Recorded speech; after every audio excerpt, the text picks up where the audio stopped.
네, 하나님이 아름다운 사람입니다. 이렇게 하라 그러면은 저 사람이 내가 잘하는데 뭐 학벌이 어떻고 내한테 평소에 어떻게 했고 그런데 무슨 이렇게 하면은 사실은 말하기 어려워요. 그냥 우리가 성령이 충만하면은 그렇게 할 수 있다 생각되는데 야곱도 아마 자기 자녀들을 향해서 그 축복 기도할 때 성령이 충만하니까 그렇게 기도했겠죠. 그죠? 오늘 주신 말씀을 가지고 거룩한 것을 선택하라. 사실은 이거 중요한 말씀입니다. 내용 모르는 게 없잖아요. 다 알잖아. 그죠? 읽었던 본문 한 번씩은 다 설교 들어본 내용인데요.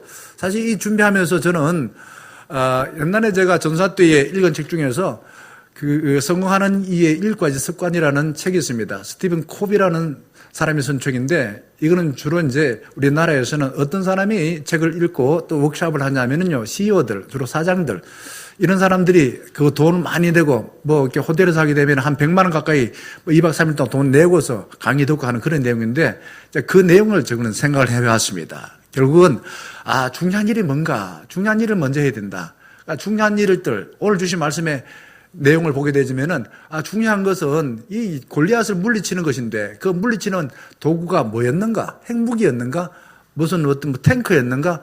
아니다라는 거죠. 우리가 생각하지 못한 그런 이상한 그거 갖고 어떻게 골리앗을 물리쳤나 이럴 정도의 그 어떤 무기라는 겁니다. 그게 어찌 보면은 이게 골리앗을 물리치는데 중요한 무기다라는 것이 오늘 주신 말씀을 통해서 한번 제가 나눠보도록 하겠습니다. 옛날에 이제 고등학교 다니면서요, 만약에 이제 시험을 앞에 두고 있을 때에 평소에 이제 꾸준하게 공부를 할 때도 가끔 있었지만은 주로 그렇게 뭐 하지 못하고 벼락치기 공부를 할 때가 참 많았습니다.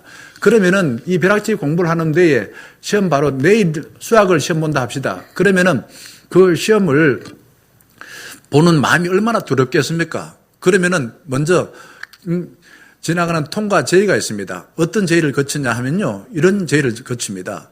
마음이 불안하니까 라면 하나 삶아 먹고서 좀 이렇게 배가 든든하게 좀 하고 난 뒤에 공부해야지라고서 라면 하나 삶아 먹고 그 다음에 이제 또 라면 먹고 나면은 뭐가 또 생각납니까? 잠이 생각나요. 잠이 생각나서 한 시간 정도만 잠을 자고 일어나서 내가 밤새도록 수학 공부를 해야지라고 누웠습니다. 그렇게 눕고 난 뒤에 일어났을까요? 못 일어났을까요? 대부분 우는 분들이 많은데 저하고 경험이 비슷할 거라 생각합니다. 그대로 잔 경우가 상당히 많았습니다. 그 다음에 아침에 일어나서 허겁지겁 학교 가가지고 수학 시험을 보면 잘 볼까요? 못 볼까요? 못 보겠죠. 부자가 있었어요.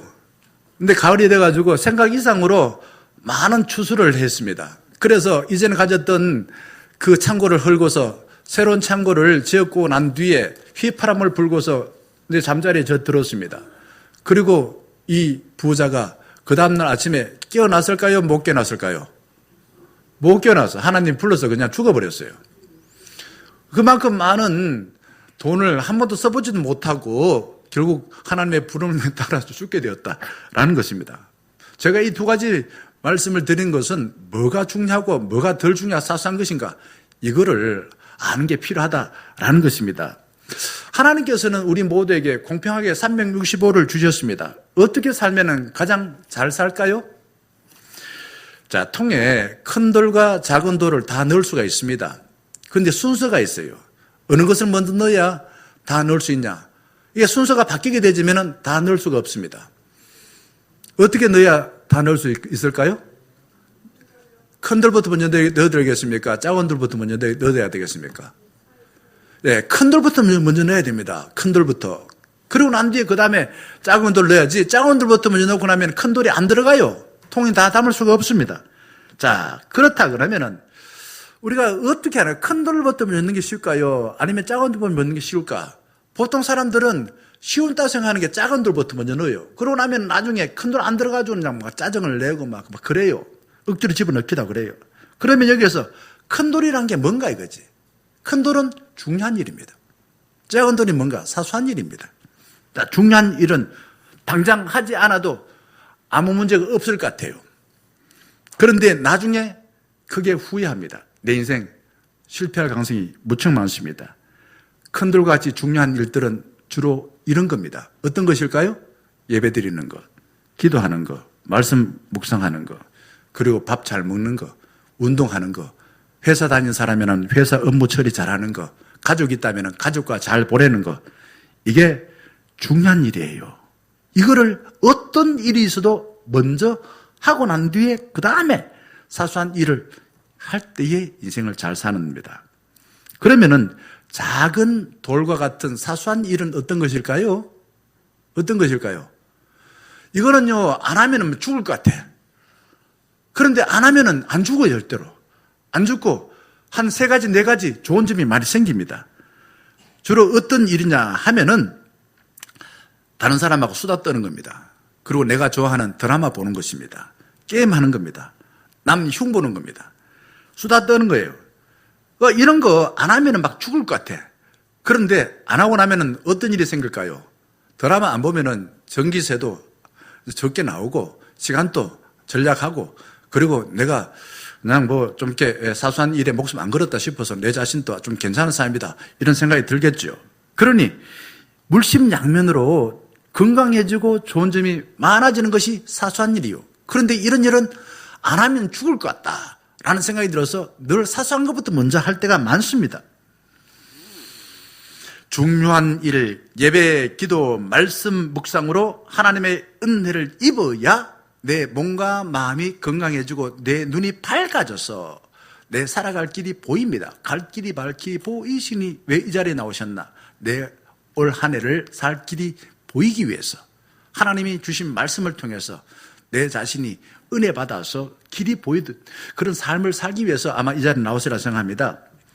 스티븐 코비는요, 그의 책에서 눈앞에 보이는 사소한 일보다도 중요한 일이 뭐냐? 사람을 남기는 게 중요한 일이라 생각했어요. 전 이 일을 잘하는 게 우리 둘째 청이 이런 걸 잘하더라고요. 보면요, 이 사람이 나름대로 보면은 지혜로운 사람인데 애들도 다 잘 됐어요. 근데 사람을 얼마나 중요하게 여기는지 몰라요. 사람을 함부로 대하지 않습니다. 목사님 저도요, 꼭 가면은 목사님 뭐 이게 교통비하고 가세요 라면서 이게 기름값도 주기도 하고 그러는데, 이게 이제 평소에도 저한테 그냥 이렇게 학비가 있습니까? 라면서 옛날 신도원 날 때도 학비를 한두 번 주기도 하고, 또 박사과정에 공부할 때도 주기도 하고, 그 사람을 되게 중요하게 여기니까 자기가 소중하게 여기는 돈을 쓰더라고요. 그러면서 그래요. 나도 내 교회에 속한 선교 회원들한테 가능하면은 그 사람들한테 서운하지 않게 하기 위해서 최선을 다해서 내가 돈은 좀 들지만은 잘해줍니다, 이런 이야기를 하더라고요. 그러니까 내가 보니까 그 사람이 잘 되더라고요. 집안 애들이 잘 되더라고요. 중요한 일을 하는 거예요. 중요한 일. 사람 남기는 일에 정말 헌신적으로 사니까 내가 잘 되더라 이거죠. 저는 대학 때 이 노래를 아주 좋아했습니다. 내가 찾는 나이 흔히 볼 수 없지, 넓은 세상 볼 줄 알고 작은 풀잎 사랑하는 워워, 흔히 없지, 예 볼 수 없지. 어찌 보면은요, 하나님 주신 은혜를 아주 그냥 깊이 생각하고 오랫동안 바라보고서 감사합니다, 이렇게 살아가는 사람들이죠. 이런 사람들이 많지 않더라 이거죠. 중학교 때 제가 대동중학교라고, 우리 강 장로님은 대동고등학교 나오셨는데, 그때만 하더라도 강당이 없어가지고 월요일만 되면은 운동장에서 다 모여가지고 체프를 했어요, 중고등학교생이. 그때 이사장 장로님이 포항제일 장로님이셨는데 늘 기도할 때 이렇게 기도했어요. 거룩 하시고, 이게 거룩 하는. 그래서 학생들이 장로님이 기도하기 전에 먼저 이야기합니다. 거룩 하시고, 그러면 애들 뒤에서 기득기득 웃고 그래요. 저는 이게 거룩이란 말이 그때 무슨 말인지 몰랐어요. 그런데 그 중학교 때 1970년대 들었던 그 거룩이란 말이 저 머릿속에는 강하게 남아 있습니다. 거룩이 뭡니까? 거룩이 뭘까요? 우리는 교회에서 거룩이란 말을 많이 듣습니다. 거룩은 다름 아니라 흔히 볼 수 없는 하나님의 성품, 하나님의 인격이 거룩한 것입니다. 보통 사람들은 그렇게 생각하지 않아요. 내가 원하는 것을 이루어지는 것이 정말 좋은 하나님이라 생각해요. 그런데 예수님은 먼저 우리에게 이렇게 말합니다. 그의 나라와 그의 의를 구하라. 주기도문에도 그렇게 말합니다. 네가 원하는 거 비나이다. 그렇게 하라고 말하지 않습니다. 먼저 하늘의 뜻이 땅에서 이루어지기를 기도하라고 말하고 있습니다. 기독교는 세상에 흔히 믿는 그런 무속신앙과 달라요. 내가 원하는 걸 이루는 게 아니라 하나님의 뜻을 이루는 거예요. 그게 말씀을 통해서 우리에게 가르쳐주고 있습니다. 그걸 아는 게 쉽지 않습니다. 그러나 제가 짧은 시간에 말씀드리자면은 하나님의 거룩하신 뜻이 뭔가? 레위기 19장 18절 보게 되면은 마음을 다하고 뜻을 다하고 너 하나님을 사랑하라 이렇게 말하고 하는데 18절에는 이웃을 내 몸처럼 사랑하라고 했습니다. 이것을 예수님께서 또 이야기합니다. 마태복음 20장 보게 되면은 자, 첫째 계명, 가장 큰 계명이 뭡니까? 하나님을 사랑하라 그겁니다. 하나님 사랑하라 이거죠. 하나님 사랑하라. 하나님 사랑하는 게 네 욕망이 되어라 이거 말입니다. 그리고 이웃을 네 몸처럼 사랑하라. 이게 성경이 말하는 거룩한 것입니다. 먼저 거룩하신 하나님과 연결이 잘 되어지면 내 생명이 풍성하게 되어져요. 오늘 어저께 제가 보내드렸던 그 카톡에 그렇습니다. 예수를 잘 믿으면 내 눈이 변화되어져요. 세상이 다르게 보입니다. 다르게 보여요. 예수 믿어가지고 내 상황이 바뀌기도 하고 내 몸이 뭐 낫기도 하고 부자 될 수도 있습니다만은 그런 일들보다도 모든 사람에게 일어나는 첫 번째 예수를 믿게 되면 예수님이 내 마음에 들어와서 내가 이전에 바라보던 것과 다르게 예수님의 그 마음을 가지고 세상을 바라보기 때문에 세상이 다르게 보이는 것입니다. 그리고 늘 주어진 삶 속에서 하나님의 은혜를 입고서 기뻐하며 찬양하며 살아가는 삶이 되어진다라는 겁니다. 우리는 예수를 믿지만은 거룩하신 하나님의 뜻이 이 땅에 이루어지기를 바라기보다도 내 뜻을 이루어지기를 바라며 살 때가 많습니다. 솔직히 말해서. 근데 오늘 주신 말씀 한번 보세요. 보게 되면은 하나님께서 왕을 선택할 때 기준이 사람들의 눈과 달랐습니다.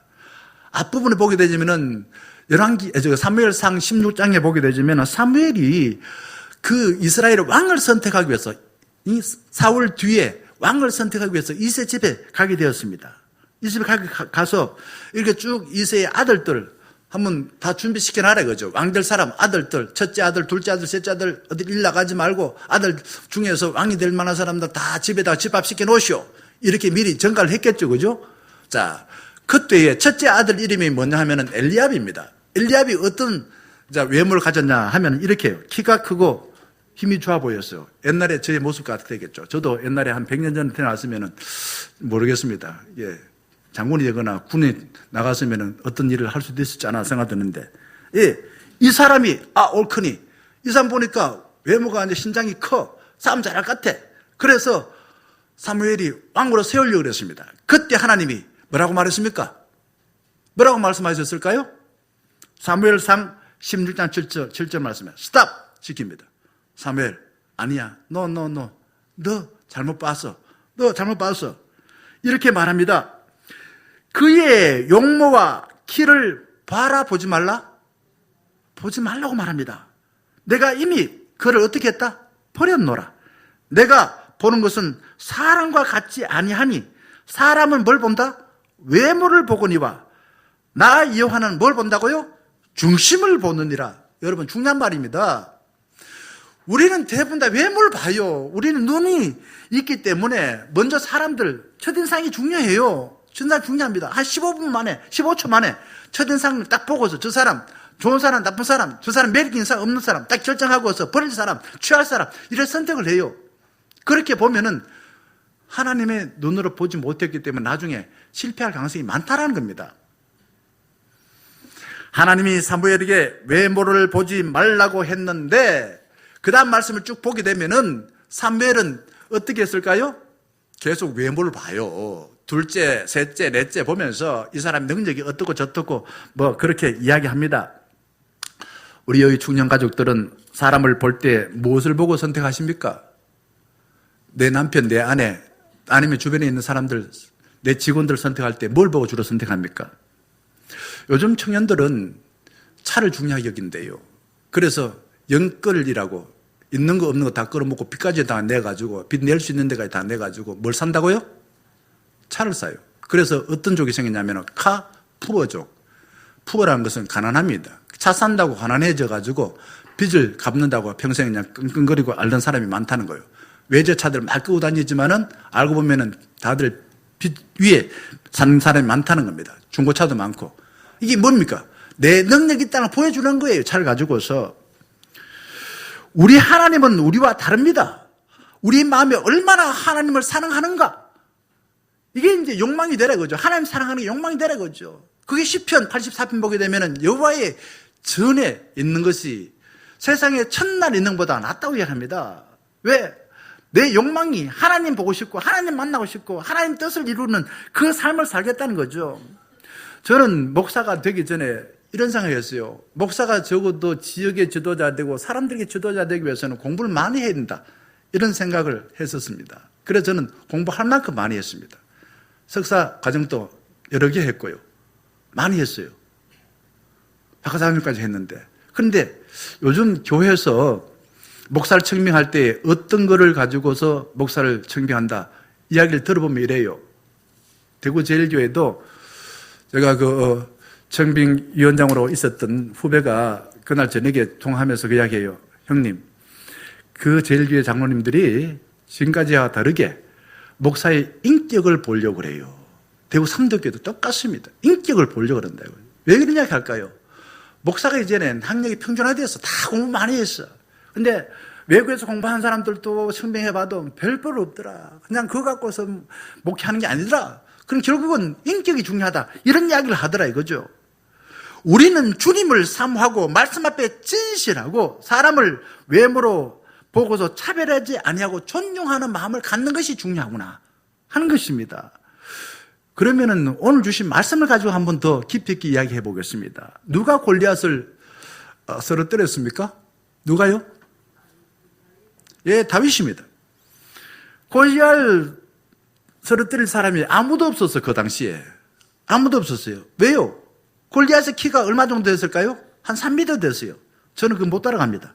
그가 입은 갑옷이라든지 장신구가 한 60kg 됐어요. 60kg. 몸무게 60kg 안 된 사람이 있는데 옷하고 갑옷 입은 게 60kg 됐으니까 얼마나 무겁겠습니까? 그가 아주 그냥 신장이 거대해요. 그리고 발달한 무기를 가지고 있었습니다. 그러니 골리앗을 보고 사람들이 어떻게 했을까요? 만만하게 생각했을까요? 두려웠을까요? 사람들이 저만 봐도 좀 두려워해요. 제가 좀 옛날에는 얼굴이 사각지고 키도 좀 크고 이래서 앉아있으면 모르는데 어떨 때는 차에 있다가 떡 바깥에 나오면 아이고 생각보다 사람이 되게 덩치가 크네요 하면서 무서워서 슬슬 피하는 사람이 있더라고요. 알고 보면 그렇지 않는데 사람들은 그래요. 외모를 보고서 이 골리앗이 가지고 있는 무기라든지 그 키라든지 신장이 얼마나 컸습니까? 그러니까 골리앗은 자기 앞에 있는 사람들이 쩔쩔 매는 걸 보고서 아마 그 마음이 하늘까지 올라갔겠죠. 교만했겠죠. 골리앗의 눈에 보이는 게 없었을 겁니다. 사람을 대할 때 어떻게 대했을까요? 쓰레기처럼 아마 취급했을 겁니다. 하나님마저도 자기 손으로 마음대로 조종할 수 있다고 생각하며 조종했을 것입니다. 아마 힘을 숭배하는 사람은 다 그래요. 골리앗처럼 그래요. 나보다 강한 사람 앞에는 쩔쩔맵니다. 굽실거립니다. 그리고 자기보다 조금 약한 사람 앞에서는 무지막지하게 짓밟아 버립니다.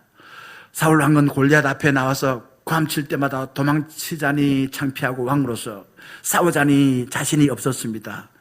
사울은요 하나님 마음으로 사람을 보지 아니하고 비겁하게 정말 사람의 그 논리, 힘의 논리에 따라서 사람을 바라보고 판단했다라는 겁니다. 그러니 자존심이 있어서 골리앗한테 나 졌다 인정하기 싫었을 겁니다. 그러면 너 왕 끝내 라고 말하기 어려웠겠죠. 그리고 하나님을 의지할 만한 믿음도 없었습니다. 힘도 없고 믿음도 없었습니다.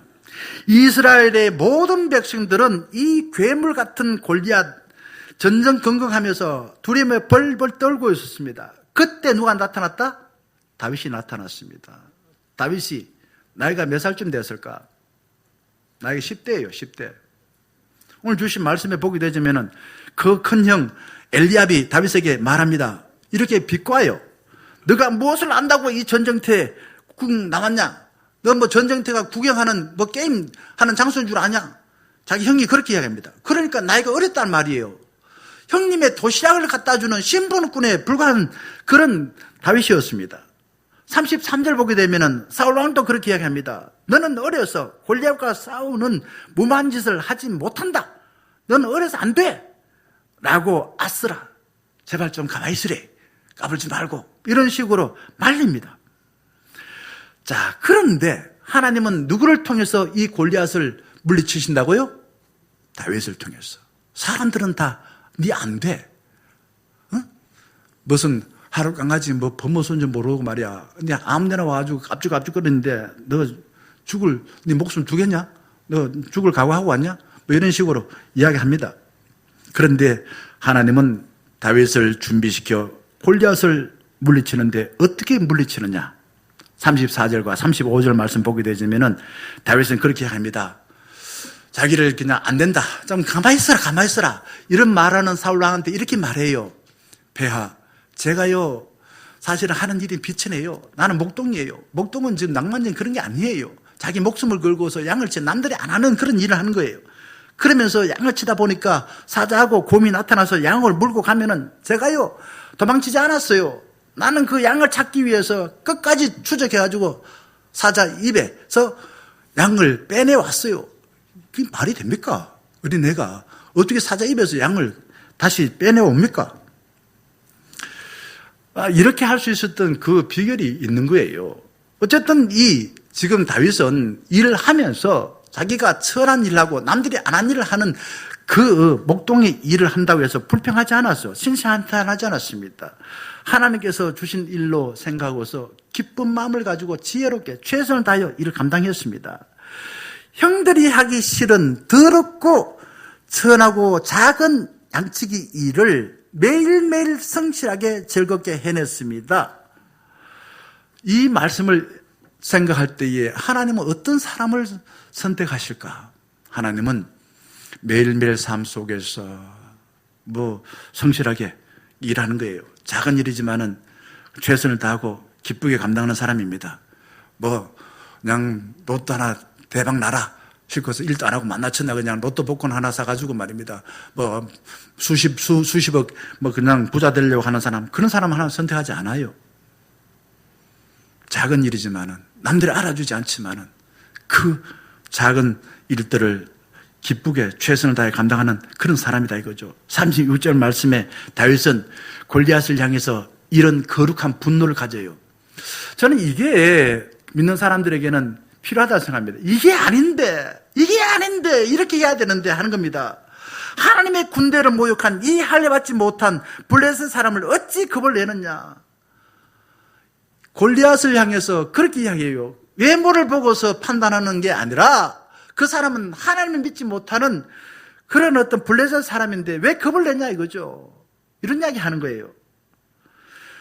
대다수의 사람들은 다른 사람이 어찌 되었든 하나님이 어떻게 생각하든 내가 바라는 그 욕망만 이루어지면 된다라고 생각하고서 사람들이 알아주는 큰 일만 생각했습니다. 그러나 다윗은 달랐습니다. 다윗은 자신이 무시당하는 것을 참았지만은 하나님을 모욕한 것은 도저히 참지 못했습니다. 저도 사실은 목사 될 때의 이유가 거기 있습니다. 고등학교 다니면서 연합회 활동을 해봤는데 연합회 하면서 교회를 너무 잘 알았어요. 교회는 이건 아닌데, 교회가 이건 아닌데, 큰 교회만 교회인가? 작은 교회도 교회다. 그런데 왜 사람들은 큰 교회만 교회라고 생각하나? 저는 그때 큰 교회 다녔어요. 포항제일교회. 수천 명 다니는 교회죠. 그런데 작은 교회는 교회라고 생각 안 하는 사람들을 제가 이렇게 교회를 돌아다니면서 많이 깨달았어요. 이건 아니다. 사람들의 생각을 바꿔야 된다. 그리고 건강한 교회를 세워야 된다. 라는 생각으로 저는 목사가 되려고 했던 것입니다. 사울 왕은 사람들이 자기보다 다윗을 칭찬하는 것에 화를 냈습니다. 무엇에 화를 냈다고요? 자기 알아주지 않는 것에 화를 냈어요. 다윗은 자기 알아주지 않는 것에 화내는 게 아니고 그 골리앗을 보고서 쩔쩔매고 그 하나님 믿지 않는 사람이 덩치만 크다고 해서 외모를 보고서 절망하고 낙심하고 다들 그냥 겁에 질려 살아가는 그 모습이 너무 불쌍하게 여긴 거야. 그게 거룩한 분노를 느꼈습니다. 그런데 사울은 자기를 다윗보다도 몰라준다고 해서 사람들에게 화를 내었어요. 사람들은 다윗은 만만히요 사울은 천천히요 라고 말하는데 듣기 싫다. 그 순간부터 열등함을 가지고 다윗을 죽이는데 평생 왕의 지위를 다 사용했던 것입니다. 왕으로서 사울 왕은 백성들을 안전하게 생명 충만하게 하는 일이 아니라 자기가 싫어하는 다윗을 죽이는데 다윗 왕위에 그 다 활용한 삶입니다. 정적을 제거하는데 그렇게 평생 헛된 수고를 하다가 결국 비참하게 죽게 되었다라는 겁니다. 40절 말씀 보게 되지만 다윗은 거인 골리앗과 싸울 막대기와 물맷돌을 준비합니다. 이게 말이 됩니까? 무슨 장난치는 겁니까? 뭐 막대기하고 물맷돌이라고요? 무슨 골리앗이 무슨 어떻게 늑대입니까? 다윗은 사울 왕의 그 입었던 군복, 갑옷, 투구, 칼, 이게 어떤 겁니까? 아무나 가질 수 있는 겁니까? 사울 왕이 자기 대신 사울은 나간다고 자꾸 막 그냥 웃기니까 그래 그렇다 그러면 내가 입고 있던 거 왕으로서는 내가 니한테 줄 거 이밖에 없어. 한번 입어봐. 이건 저는 명품이라 생각합니다. 아무나 입을 수 없는 거예요. 그런데 다윗은 그걸 입어보고 난 뒤에 어떻게 했습니까? 폐하 황공무지로소이다. 제가 폐하 좋은 것을 명품을 제가 감히 입었다니 옷에 맞지도 않는데 입고서 질질 끌고 가면서 그거 갖고서 싸웠습니까? 아니에요. 이거는 내 몸에 맞지 않습니다. 내게 아닙니다. 라고 벗어버렸습니다. 다윗은 사람들이 좋아하는 명품보다도 하나님께서 자신에게 주신 그것을 찾았습니다. 하나님은 나한테 뭘 주셨는가? 그거를 찾고 그걸 소중히 여기고 그것을 자부심 가졌습니다. 사람 준 게 아니야. 하나님이 주신 것이야. 하나님이 주신 것이니까 이거는 어떠한 문제도 해결할 수 있어. 아마 이런 생각했겠지요. 그러면서 그 앞에 놓여 있는 사람들이 해결하지 못한 골리앗을 물리치는 데 기쁨으로 감당하는 삶을 살아가는 것입니다. 사람들은 흔히 명품을 그렇게 생각해요. 돈 많이 준 것을 명품으로 생각합니다. 하나님께서 주신 것보다도 내가 능력이 있어서 이걸 비싸게 돈 주고 사서 그래 명품이야 알아주지 못하면 시험에 들어요. 사람들 아주 무시켜가지고 이것도 몰라봐 그런다면 그러면은 그냥 아예 그냥 사모님들 그러죠. 반지에 막 그냥 보여주고 말이야. 이거 어떤 건지 아냐고 막 사람들한테 말을 못하고 말입니다. 막 들었다가 올렸다가 내렸다가 올렸다가 이렇게 합니다. 그런데 예수 믿는 사람들은 그렇게 하지 않는다 그러죠. 내 능력을 통해서 그냥 세상 흔히 있는 것을 가지고 그걸 명품으로 여기는 게 아니라 하나님께서 나한테 주신 것이 뭐냐? 그게 명품이다 라고 생각한다는 겁니다. 사울 왕에게는 훌륭한 무기일진 모르겠지만은 다윗에게는 그게 명품이 아니고 훌륭한 무기도 아니에요. 그 주장서를 뿌렸습니다. 그래서 벗어버렸습니다. 저는 이 생각을 해봤습니다. 만약에 다윗이 사울 왕이 준 그 갑옷과 그 무기를 가지고서 나갔다 그러면은 다윗이 어떻게 됐을 것 같아요? 저는 그런 생각합니다. 죽었을 것 같아요. 왜요? 골리앗이 저놈 죽여라. 저 사울 왕이다. 옷만 보고서 멀리서 잘 보입니까? 사울인지 다윗인지 누군지 모르잖아요. 그래서 아마 다윗은 죽었을 것 같아요. 사울 왕이 준 그 갑옷과 그 투구를 쓰고 그 칼을 가지고 갔다면은. 다윗은 사람들이 부러워하는 명품을 내 것으로 여기지 아니하였습니다. 뭐가 명품입니까? 목동 때부터 사람들이 그렇게 더럽다. 너는 천하다. 너는 할 줄 아는 게 없으니까 형들이 하기 싫은 목동 일연해라. 그랬던 그 목동으로서의 양을 지키면서 그 오는 사자들이나 늑대들이나 도적을 물리칠 때에 사용했던 게 뭡니까? 지팡이하고 물맷돌 5개입니다. 그걸 하나님이 나한테 주신 명품으로 알고 그것으로 무장한 겁니다. 사울 왕이나 장군들은 칼과 창을 잘 다루었습니다. 그런데 다윗은 그런 거 잘 못 다뤄요. 사울 왕 다윗은 잘 다룰 수 있는 게 뭡니까? 물맷돌 가지고서 그냥 어떻게 문제를 해결하는 겁니다. 당시 군인들 가운데에 창과 칼을 잘 다룰 수 있는 사람은 다윗보다 훨씬 많았습니다. 다윗은 잘 못했지만 그거 잘 다룰 수 있는 사람은 얼마나 많은지 알 수 없었어요. 그런데 다윗은 골리앗을 유심히 살펴봤습니다. 오랫동안 살펴봤습니다. 그러면서 저 사람도 헛짐 있다. 저 사람도 인간이지. 그러니까 저 사람도 헛짐 있지. 이렇게 본 거예요. 그러면서 헛점을 찾았습니다. 그 헛점을 찾아서 그 사람을 쓰러뜨리는데 가장 필요한 무기가 뭔지를 발견한 겁니다. 그게 바로 막대기와 물맷돌 5개였다라는 겁니다. 예수님께서 사단의 유혹을 받고 난 뒤에 물리칠 때 뭘 갖고 물리쳤습니까? 돌 떡이 되게 하라. 뭘로 물리쳤습니까? 하나님 주신 말씀을 가지고 물리쳤어요. 무슨 몽둥이 갖고 물리친 것도 아니고요. 무슨 핵무기 갖고 물리친 것도 아닙니다. 자기가 할 일이 아닌 것에는 한눈 팔지 아니하고 정말 오로지 예수님은 하나님 나라, 하나님의 뜻을 땅에서 이루어지고 그 하나님 나라에만 집중하여 살았다라는 겁니다. 그래서 하나님께서는 예수님을 볼 때마다 흐뭇하게 생각했죠. 하나님 뜻을 온전히 이루었기 때문에 예수님도 그러냐 하겠습니다. 내 영혼을 아버지께 다 맡깁니다. 라고 하면서 자기 할 일 다 했다 이거죠. 그리고 하나님께서도 그 영혼을 기쁘게 받으시면서 이제 내가 네 보내준 그 삶 가운데 내 뜻을 다 이루어졌으니까 네가 비록 죽지만은 다시 살려주겠다. 주님의 뜻을 이루시니까 세상 죽음의 권세를 이기시는 그런 방법으로 부활시켜 주었다라는 겁니다. 사소한 것에 목숨 걸지 않고 중요한 것, 하나님의 뜻을 분별하고 주님의 일을 하는데 목숨을 걸고 하나님께 영광 돌리는 삶이 우리 그리스도인에게는 중요한 일입니다. 이거를 우리가 평생 생각하고 살아야만이 우리 삶이 잘 살 수가 있는 것입니다. 그리고 골리앗과 같은 문제도 해결할 수 있다는 겁니다. 45절 말씀에 다윗은 이렇게 말합니다. 너는 칼과 창을 가지고 나왔지만은 나는 전능하신 여호와 곧 너가 모욕하는 이스라엘 군대의 하나님의 이름으로 나왔다. 단호하지만은 다른 사람 봤을 때는 저 왜 저러나 쟤 왜 저래? 쟤 좀 제정신 아니지? 저 갖고서는 지금 뭐 하는 거야 저거?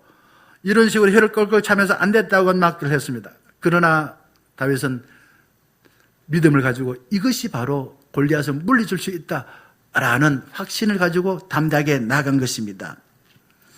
다윗은 골리앗의 체구와 자신의 몸을 비교하여서 나는 안 돼, 외모를 보고 비교 판단하여 열등함에 빠지지 않았습니다.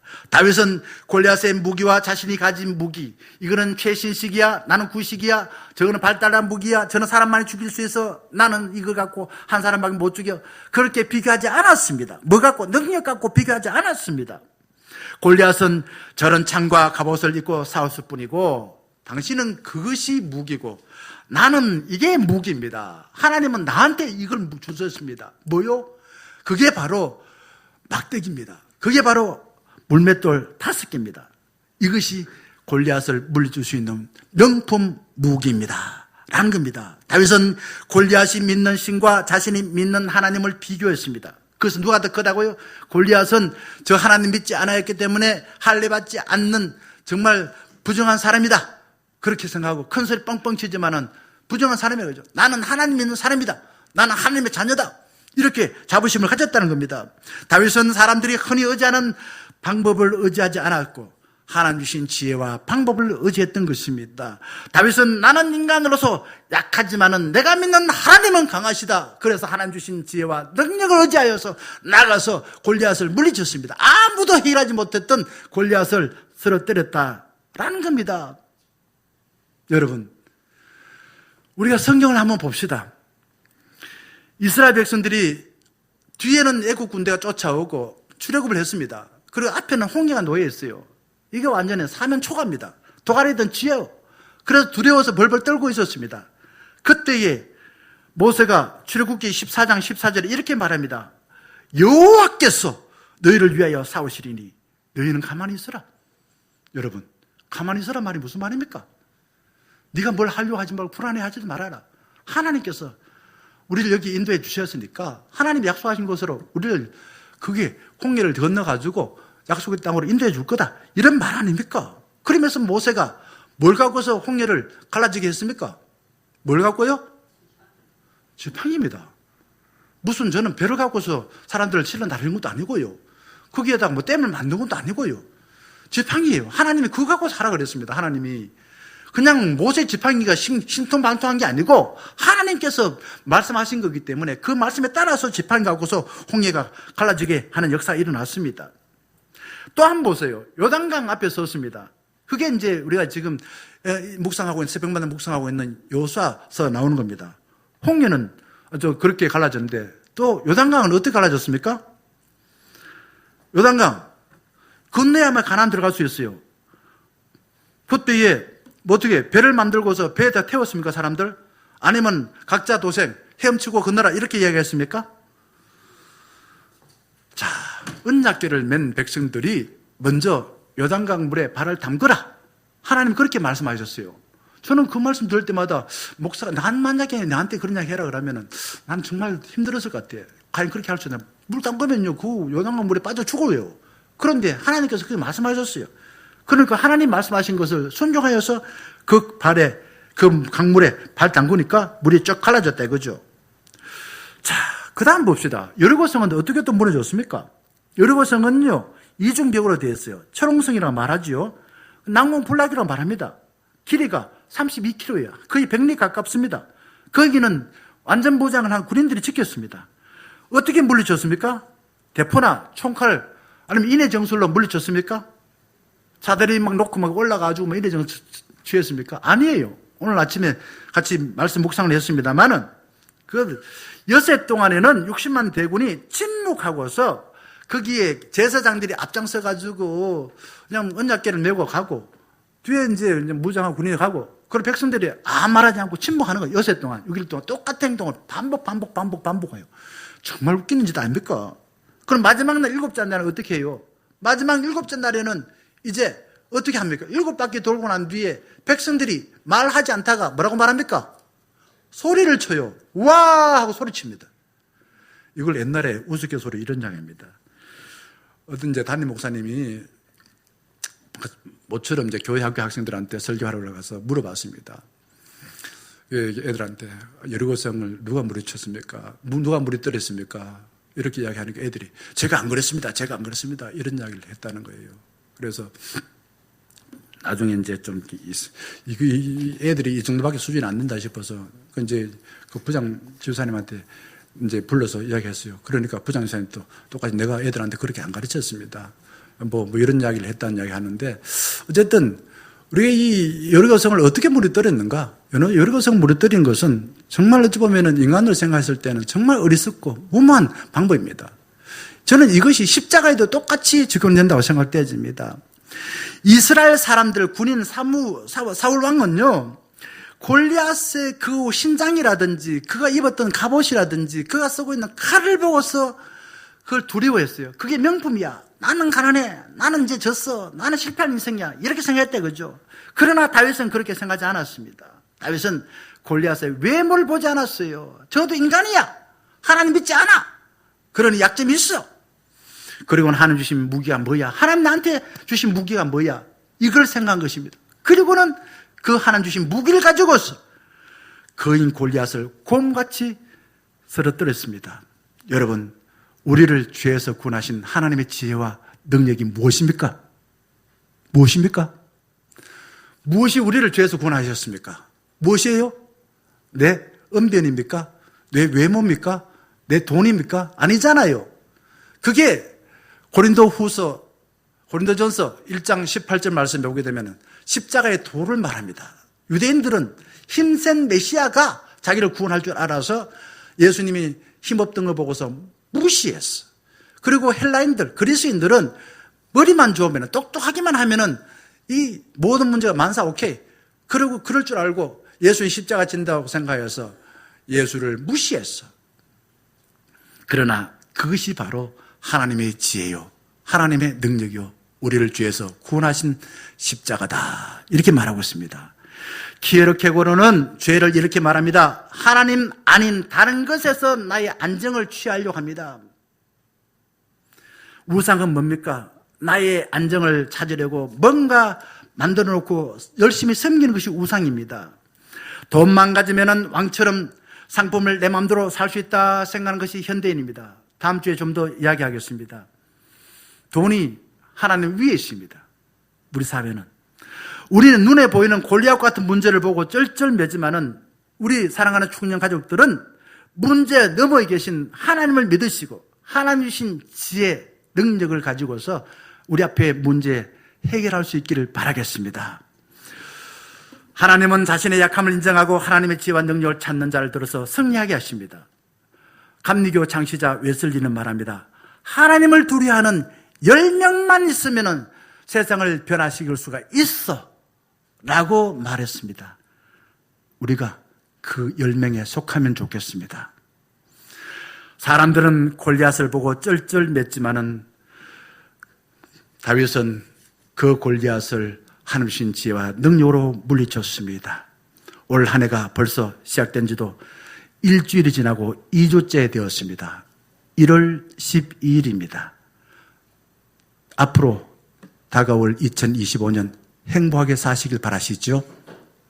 사랑하는 중년가족 여러분, 내 능력이나 외모를 보고서 부러워하거나 열등함에 빠지게 되었으면 늘 사소한 것에 목숨 걸고 불안하게 살고 후회하는 인생을 살 수밖에 없습니다. 이미 나눠드린 2025년 영성 카드죠. 제가 나중에 설교 때 한번 광고 때 이야기하겠습니다만 이거 좀 내신 분이 한 20분밖에 안 되시던데 좀 내주시면 좋겠습니다.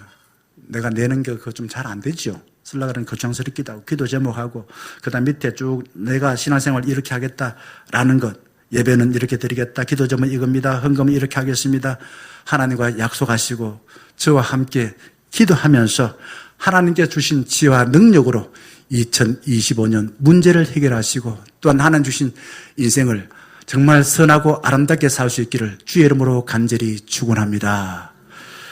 함께 사도신경으로 우리의 신앙을 고백합니다. 나는 전능하신 아버지 하나님, 천지의